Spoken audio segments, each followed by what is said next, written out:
This is Just the Facts with J.Jonah Jameson, where listeners like you discuss the issues affecting our city with Pulitzer Prize-winning... Two-time Pulitzer Prize-winning former publisher of the Daily Bugle... Hey, plug the book! And as always, if you order Mr. Jameson's book, Spider-Man, Threat or Menace, within 24 hours of our broadcast, you'll get an autographed copy at no extra charge. No personalizations, don't ask, not gonna get it. Welcome to Just the Facts with J.Jonah Jameson, alerting you to the threats you don't even know about. Let's dive right into the calls. Speak. Okay, so not for nothing. You gotta give Spider-Man respect for taking down Wilson Fisk, right? I mean, one less mob boss is good for everybody. Is that right? Tell me, are you a police officer? Prosecutor? Maybe an award-winning reporter with decades on the job like me? No, I'm a plumber. Oh, good. Then fix my toilet and shut up! Let me explain something to you about crime bosses. Soon as one goes down, every punk with a gun, a tracksuit, and a drawer full of gold chains decides he's the next godfather. We're gonna have a gang war in the streets, but does that whip-headed moron give a damn? Of course not. He got on TV. That's what counts. Yeah, well, I can get copper pipe without paying kickbacks now. So until that gang war starts, I'm on the webhead side. And you'll be singing a different tune when 3 new mobs are lining up to charge you triple for that same pipe. Or just break your legs. Goodbye! My loyal listeners, brushheads they call themselves, though I've never quite understood why, will remember my warnings about the downright Orwellian crime monitoring system the city was installing. Well, it's not operating. Why, you ask? Because someone came to their senses and realized they'd be violating civil liberties? Wrong! Because those incompetent bureaucrats built a network that crashes more often than a wino driving a bumper car. So your tax dollars got wasted, and there's nothing to show for it. Which is about as close as you get to a happy ending in the real world, kids. And now for listener emails. May from Queens writes, "You're so full of anger and I wish you'd get help managing it. It's terrible for your health." Now I know she speaks from a place of concern, but this is a common misconception that I have to correct. I'm not full of anger. I'm full of love. I call out injustice, corruption, and crimes against humanity because I adore this city, and I want it to be better. What you hear in my voice, it's love. Nothing but love! Unbelievable. I understand we have another low-information caller who thinks we're better off thanks to Spider-Man. Let's see if I can set her straight. You're on with J.Jonah Jameson. I just want to say that I've never seen Manhattan so safe and peaceful. Compare what it was like when Spider-Man first showed up to now. Okay, fair enough, I will. Then we had police and firefighters doing a wonderful job. There was crime, sure, but nothing they couldn't handle. Of course, we do have things now we didn't have then. Maniacs who shoot electricity out of their eyes, walking piles of sand, Nazis made of bees! Didn't Spider-Man put all those guys in jail? You're missing the point. They didn't exist before he came along. At best, he attracts them. But I've often wondered if they're in cahoots. Wow, I've never actually heard anyone say cahoots before. Look, all I'm saying is, I'd hate to imagine what would have happened if all those guys showed up and Spider-Man wasn't here. Another lost cause. Goodbye. You might have heard about the robbery at Roseman's auction house. What you probably didn't hear, but my sources confirm, is that the perpetrators were wearing masks. Horrible, demonic faces. Yet another example of the explosion in mass criminals since Spider-Man came on the scene. Let's hear your thoughts. You're on with J.Jonah Jameson. Yeah, I see your point, but Spider-Man stopped those guys today. Saying he's like them because he wears a mask isn't fair. It's like prejudiced. Wrong. Here's a little lesson in the English language, my friend. Prejudice means to prejudge someone before you know anything about them. I know all I need to about Spider-Man. He runs around causing chaos, wearing a mask so he doesn't have to answer for his shenanigans, and a flashy costume so he gets attention to feed his gigantic, insatiable ego. Now, if I'm a mentally unstable person and I see him getting all this coverage, what am I going to do? It's called copycat behavior, people, and it's ruining New York.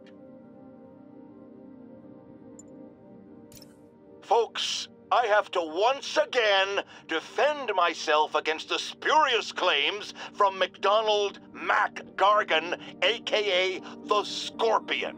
Yes, as I fully disclosed, I bankrolled the experiment that gave him superior strength, speed, and that unsightly cyborg tail. The idea was to create an anti-Spider-Man who is not a threat and stops menaces. I had no idea he was crazy. Do you think his resume said psycho with a poisoning fetish? His lawsuit is a transparent attempt to reduce his sentence at the raft by placing the blame for his deeds on me.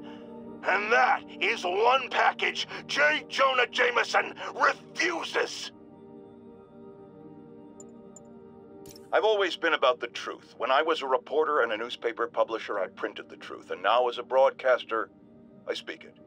Sometimes it hurts, but it's my responsibility to bring it to you. And the truth is, the city is not quiet. It is not peaceful. It is a disaster waiting to happen. Threats roiling under the surface like a hungry shark just beneath the waterline. Don't let Spider-Man fool you. You are not safe. None of us are. Now, a lot of people ask me what I think of Mayor Osborn, but what matters is what you think. Let's ask our first caller. You're on with J.Jonah Jameson. Hi, I think Mayor Osborn's doing a terrific job. He's cleaned the city up and expanded the economy. With all due respect to the office of mayor, the police cleaned up the city, and entrepreneurs boosted the economy. I do approve of many of the mayor's initiatives, like cracking down on quality of life crimes and reducing red tape. But I think he takes credit for a lot of things other people do. He's ambitious, which is not a bad thing. But I always say, be careful of people with agendas. We used to have a vigilant press to keep politicians honest, but it's a shadow of its former self. Now all you've really got is me. Let's discuss the costume lunatic who just literally destroyed a bank. Wait, you think I'm talking about Herman Schultz? Oh no, I meant Spider-Man. Look, Schultz is a career criminal, obviously disturbed. I mean, he calls himself the Shocker, so I don't expect him to act like a sane person. But Spider-Man claims to be a hero. Well, tell that to the bank employees who are out of a job. The customers who had irreplaceable family heirlooms in the safe deposit boxes. Couldn't he have waited until Schultz was, I don't know, outside to start the fight? Of course, then he would have probably wrecked several people's cars, because Spider-Man views our city as his playground and your property as his toys. And he just loves smashing his toys together. Friends, I've just received an update on Adrian Toombs, a.k.a. the Vulture. Apparently, this winged criminal has fallen ill with cancer, and he's been moved to the Raft's infirmary for treatment, which will undoubtedly cost a fortune in public funds. Now, let me ask you, why do we even have an infirmary at the Raft? It's a supermax prison full of maniacs. If they get sick, let nature take its course. Now, I realize that's harsh, but so is my tax bill. Now, how often do I say Spider-Man should let the police handle crime? At least 6 times a day, and that's on my day off. And for once, that is exactly what happened when Officer Jefferson Davis stopped a truck full of armed criminals from mowing down innocent bystanders. What about Spider-Man, you ask? Where was the city's self-styled champion? Oh, he's the one who started this chase, right out of an 80s action movie. But it took a real hero to finish it. Thank God Officer Davis was on the scene, and that he saved all those lives in spite of Spider-Man's interference. Jefferson Davis, you have earned the coveted J. Jonah Jameson nod of respect. I just nodded. It's all over the news. Another battle between Spider-Man and these demon-masked gunmen threatening the lives of New Yorkers. I understand our next caller lives in the area. You're on with J. Jonah Jameson. Yeah, the thing is, it all happened in a shipyard that's been closed for years. There weren't any innocent people in danger. Oh, is that your expert opinion? Well, let me tell you what I've learned from sources I developed in my award-winning journalism career. That shipyard was a front for Wilson Fisk. He's been using it to smuggle guns, grenades, military-grade ordnance. Oh, that explains a lot. Ah, the truth bomb strikes. But wait, here's a 50-megaton payload of fact. While Spider-Man tried to grab the glory for himself, chasing one truck, another vehicle got away with an arsenal of deadly, illegal weapons. Fisk, for all his faults, would never have let them be used in this city. But these demons, either they're some kind of fanatical cult, or they just don't care. Anybody feel like they're in danger now? A helicopter fight, trailing a crane in the air above our teeming streets, on which it could have crashed at any moment in a blazing rotor-chopping fireball of doom. Still think the webhead's protecting people like you, caller? Well, he stopped them, and he made sure the helicopter didn't land on anyone. So, it seems to me he did the right thing. Right thing? The right thing would be to call the professionals. My son serves proudly in the Air Force. He's logged thousands of hours of flight time and years of training in protecting our homeland. But he's not good enough? Well, of course he is, but he wasn't there. Spider-Man was. Because that's how he wanted it! God forbid he share the spotlight with anyone! That's it. I'm done pointing out the obvious. Let's go to commercials. I need a double aspirin with an antacid chaser. Now! Today is a day for somber reflection, for mourning and honoring fallen heroes like Jefferson Davis. But it's also a day to vow never again. It stops here. Some people say I blame everything on Spider-Man. Well, I don't blame him for the bombing. That cowardly act is squarely the responsibility of whoever committed it. But if we're going to keep New York safe, we can no longer tolerate the kind of lawlessness Spider-Man and his ilk represent. This is our city. By God, we're going to take it back. Friends, today we have a very special caller, breaking important news right here, because where else? Mayor Osborne, thanks for calling in. No, thank you, Jonah. When you were publishing the Bugle, you were always fair to me. Tough, sure, but fair.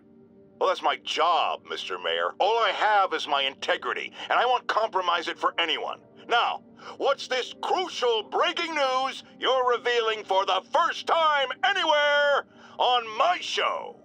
Well, after the brutal, cowardly City Hall bombing that almost claimed my life, it's clear our understaffed police department needs help. And I want to reassure the people of New York that I am providing it. Aha! I said it! You all heard me say we needed this. Are you using my idea of bringing in cops from Lake Placid? Ah, no, though that was a fine idea. No, this would be a security contractor, much like the ones our military uses to assist our troops overseas. I can't name it until the contracts are signed, but their qualifications are impeccable. Well, that sounds terrific, Mr. Mayor. Though, of course, I'll have to reserve my tough but fair final judgment until I have all the facts. I'd expect nothing less. And let me stress, this is in no way replacing our brave officers of the law, just augmenting them in a way that cuts through the red tape and gets results. And results are what we want. You know, I'm glad you're here, so I can share my theory on how Spider-Man may well be working with the demons. And a fascinating theory it is, I'm sure. But my doctors are advising me to get some rest now, so if you don't mind. Oh, of course. Thank you for calling in, Mr. Mayor. My lines are open for you anytime. Jared, did you hear? Tough but fair! That's our new slogan. I don't care who else is using it. Don't care.